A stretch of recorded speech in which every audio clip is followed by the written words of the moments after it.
Hey everyone, welcome to Plants and Politics. So, over the past few days, Trump, Steve Bannon, Sidney Powell, many others connected to Trump have been banned from social media sites like Twitter and Facebook and YouTube. And while I understand this on one level, I'm concerned that we're not thinking this through and that we're not looking at the bigger picture.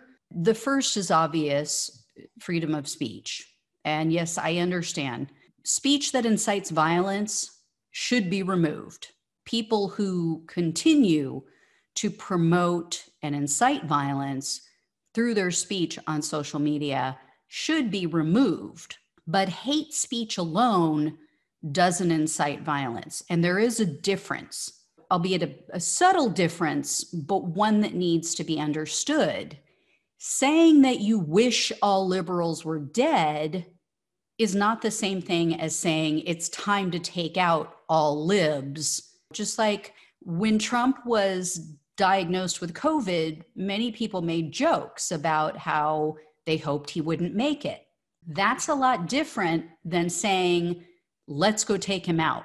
One is a thought and a hope, however disturbing it might be to some people. The other is a plan that could be put into action. So we can't and we shouldn't become the thought police, because here's the deal. It's going to affect those on the left as well. Mark my words. It will affect people on the left who have ideas or thoughts that are not part of the mainstream. That's the way it always works. Blatant calls to violence, yes, hell yes. You take it down immediately. You remove that person if they don't heed your warning. But simply talking out of your ass and saying that you hate others, no, absolutely not. That's a dangerous, slippery slope. I don't think that Trump and others should be silenced for lying either. We have to allow adults to use their own common sense. And if people are too stupid to research, to figure it out, if they're so easily duped that they believe that an obvious and lifelong grifter like Trump is telling them the truth, removing him from social media isn't going to make these people believe him any less. In fact, now you've just confirmed their conspiracy theories. Now you've just confirmed that there is a deep state and that Trump is the only one who can save them and save the country. The other thought I had is about how it affects, as I said, all fringe groups, such as those of us on the left.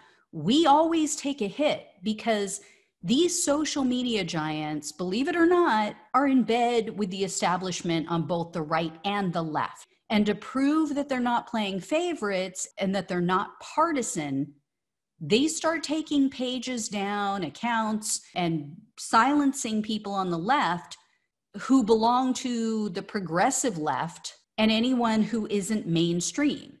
There's always a backlash in the opposite direction. They take all this heat, they start getting crap from the right, they start getting these threats that they are going to take action against them legislatively, and they cave every time. But my third and final point is probably the most important, and this is about safety concerns.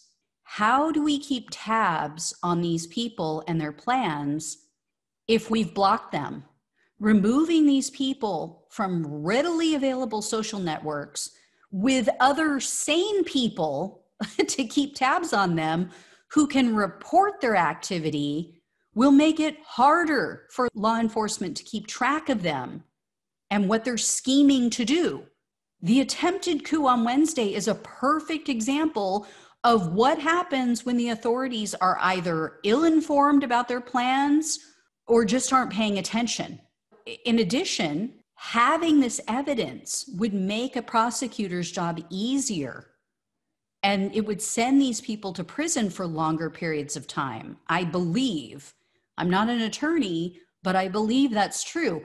It's important to establish motive and intent and premeditation in cases. So in my mind, having screenshots as evidence to show that these people intended to cause harm is incredibly helpful. Without it, they could just try to use the excuse that, oh, I got caught up in the moment. It was the mob mentality. It was a crime of passion, a spur of the moment decision. But if prosecutors had their own words to use against them to show that they planned and intended to cause harm, that they intended to harm others, it would be easier to get a conviction, number one, and I believe it would carry a greater penalty. Now, you might say, well, law enforcement can just go join these other right-wing social media sites and track them. Well, first of all, we're now taking those down. It was just announced that Google Play and all of these different companies are taking the app down for Parler. And so we're not going to have that. And pretty soon they'll probably take down others. I understand there's all kinds of violent rhetoric going on over there. But where are we going to track them? Where are we going to find this information? And how many of us are going to go sign up on these apps? I mean, Parler, for instance, at least I heard, they were asking for people to give like their social security number and other private information just to sign up to be a part of their social network.